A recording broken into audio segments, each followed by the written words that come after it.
Hello there, it's Jay here from Jay's Vintage Junk, and I thought I'd give you a quick update on the Zenith 286. I've done a little bit of work on it. I've got it working to some extent now.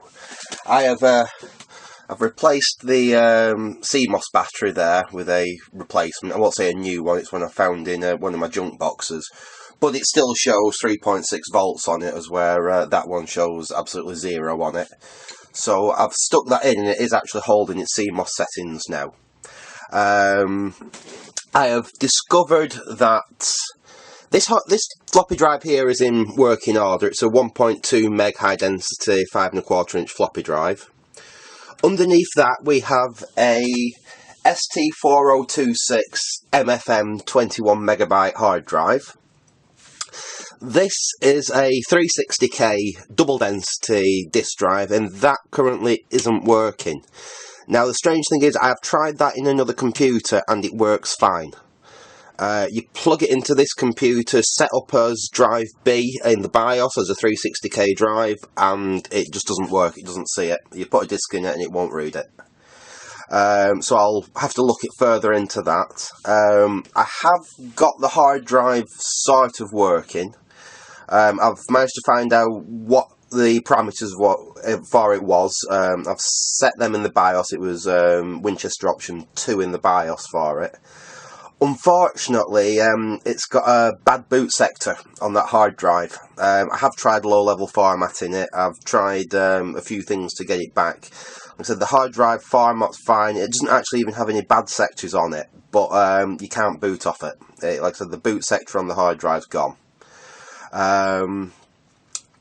Apart from that, well, I'll fire it up for you, and I'll show you how far I've got with it. So it has only got 512k of memory as well, so I'm going to have to look at updating it to at least 640k, because I was hoping to run Windows 3 on this. But at the moment, like I say, it's only got 512k of memory. I'm hoping the whole computer, basically, from the factory, I managed to get the original owner's manual for this off the web. Apparently, these computers, there's a bit of a story with these computers. Obviously not over here in the UK, but in America, in 1987, this computer is from 1987, so it's 30 years old this year. There was a massive government computer buying program in America, and Zenith basically got the contract, and the American government ordered many thousands of these Z200 series machines. And it's quite interesting, actually, because if you look at various scientific papers on the internet from places like government institutes, NASA and places like that, they will actually mention that the computer that they use for the data logging is one of these Z200s. Apparently, so I don't know how true this is, but they bought so many of them. During the First Gulf War, the American troops were actually using these Z200 computers to build their embankments and their they're basically what do you call it, like the camps and their embankments out of. They used them as building blocks. They had so many of them. Obviously, by 1990, they were probably a warehouse full of obsolete computers. Like I said, I don't know how true that is, but it's something I heard about them on the internet. So anyway, I'll get it fired up, and we'll have to boot it off an MS-DOS floppy disk. Like I say, I have got DOS installed on this now, but there's no way to boot it off that hard drive. I am working on a solution for that, which basically, let's switch it on, get it to fire up, which basically is, I'll bring you over onto the screen so you can see it fire up.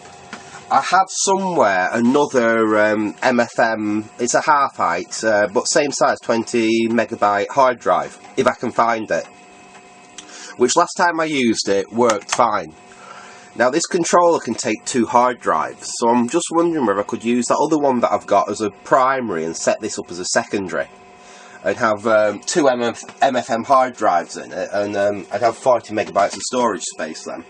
Anyway, we've booted up to the A prompt here. And as you notice, we've not had any nasty error messages telling us that the BIOS is incorrect now. So we'll go to the hard drive. As you can see, the hard drive is actually fairly quick.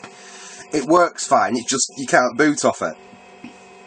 I've stuck a couple of games on here. I've stuck a few utils on so we can have a look at it. So let's go into the utils folder.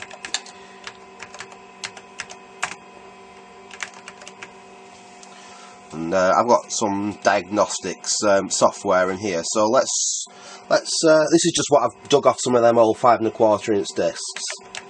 This is what I used to use back in the day when I used to have a computer like this, and I used to mess with old computers like this.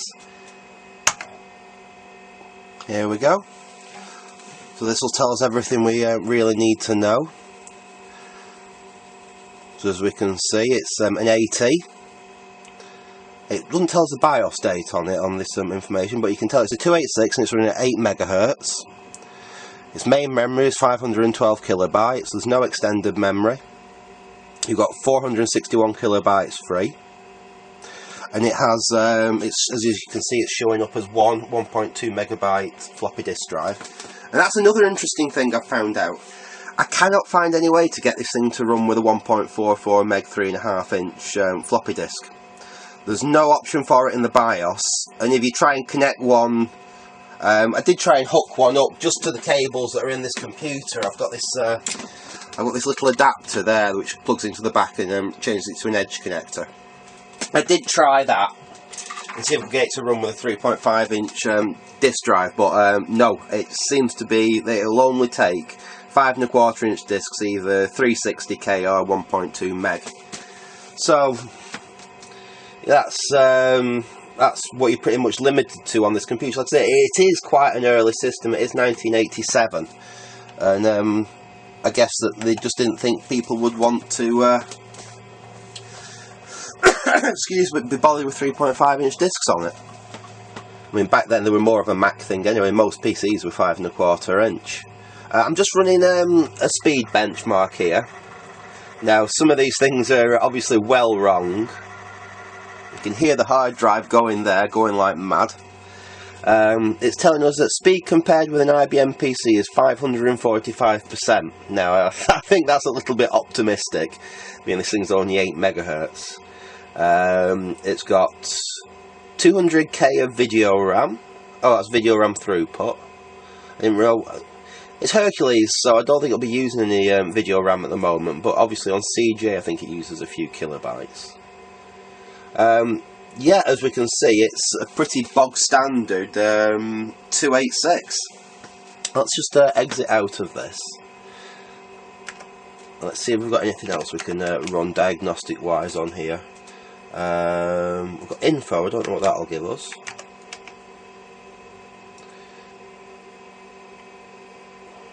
It just tells us basically it's a 286, no Matco processor. It tells us how much memory we've got, MS-DOS version 3.30. And that's pretty much it. Right, there's not a huge amount I can do with this computer at the moment. So what I think I will do is I will run a game or two for you. These are games that I used to play when I was a kid, when I first got my first PC. So I've not got really very much on here at the moment. I'll probably format this again and see if I can do something with that other hard drive and get it run, so I can actually boot from hard drive. Now this is a game I used to play a lot on my old Amstrad CPC 6128. Which was one of the first computer that I bought. I only had a monographic. It was an absolute bodge. I bought it from a surplus place, and it was just the base unit and keyboard. And then old Amstrads used a proprietary monitor. So I had it jury-rigged with an external power supply onto an old terminal monitor. It worked. And I had no hard drive. It just had one 360k floppy drive. And basically this was one of the games that I used to play on it all the time, and it is a quite a good Tetris clone. It looks a lot better in colour, I must admit, but it's not a bad version of Tetris. And it does actually have a really cool feature on it. You can be playing away and your boss comes, and as you can see, you've got a spreadsheet, which I always thought was quite a cool little feature. Shh, you're not really using a spreadsheet, you're playing blocks. If I remember how to quit out of it now. Press the tab key. Another go? No. And I thought I'd just have a go at playing another game that I used to play quite a lot. Now I'm going to have to load this off disk. I was putting it on the I was going to put it on the hard drive, but I've just realised that because I'm running DOS 3.3 and because I can't boot, I can't run Xcopy to copy the directories over. So I'll run it off floppy. And this is a high density floppy as well, so it will show that this is a high density. These are the old 3M high density floppy disks. This will just show that we are loading high density disks. A dir. Oops, not dirt. And then let's try this.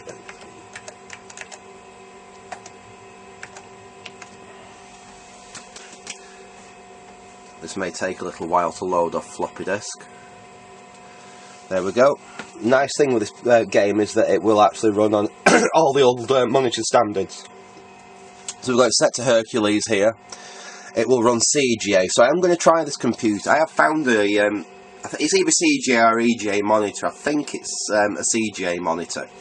So I've just got to make a cable up for it because it has a DIN plug on the back of the monitor, not a cable, and I don't have it. So I'll have to make a cable up for it, and we'll try this thing with a colour monitor. But without further ado, let's try it with Hercules. You get to hear the wonderful PC speaker rendition of the sound, which actually isn't too bad. It will take a minute to load. Just talk amongst yourselves while this loads up. I said my first PC didn't have a hard drive for quite some time until I managed to acquire one. There we go. You see, it's actually quite loud, and unfortunately you can't turn it down. But let's get onto the game. Let's have a one-player game, and you just see the actual sheer speed of this computer. So I actually quite like playing this on this speed of computer. It makes the game a lot easier. I'll just let this load. And the graphics actually in mono rather than green screen don't look too bad. They are certainly playable. But this is about the speed you're going to get.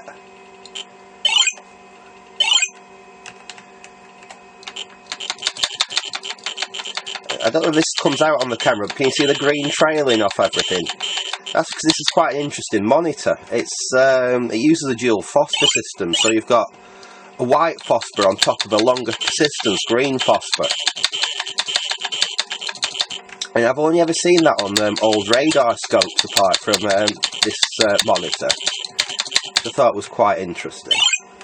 Probably not interesting to everyone, but if you're into old vintage TVs and messing with old radar CRTs, you get to notice these things. But that's why you get the green trail behind the white. It's because there's a green phosphor with a longer persistence behind the white phosphor on the screen. But yeah, it's certainly playable. We'll quit out of that. It's F10 to quit. So yeah, that's as far as I've got for now. Like I said, I will endeavour to get the 360k floppy drive working on this computer, and then I'll look at getting either replacing the hard drive with that other MFM hard drive I've got, if I can find it, or possibly running both of them, and getting this thing hooked up perhaps with that CGA monitor. And somewhere, I think I might even have an old an old games card or something like that I can stick into it so we can try a joystick. And like I said, we really need to look at upgrading the RAM. I don't want to go into spending any money on this thing, really. RAM cards are really expensive when they do turn up, so I don't really want to go buying a RAM card for it. I don't need more than 640k memory on it for what I want to run. So hopefully it can be upgraded on board to sit from 512k to 640k. So we will look into doing that. And that's as far as I'm going to take it. I'm not going to turn this into some monster PC or anything. I want something that's of the period of about 1987 when this computer was made. So if I can just get it up to 640k, get that other hard drive running, it would be what I'll probably consider quite a powerhouse of a computer for the day. So I'm going to leave it at that for now. Like I said, this was just a little quick update, show you I've actually got it basically working now. So thanks for watching, and goodbye.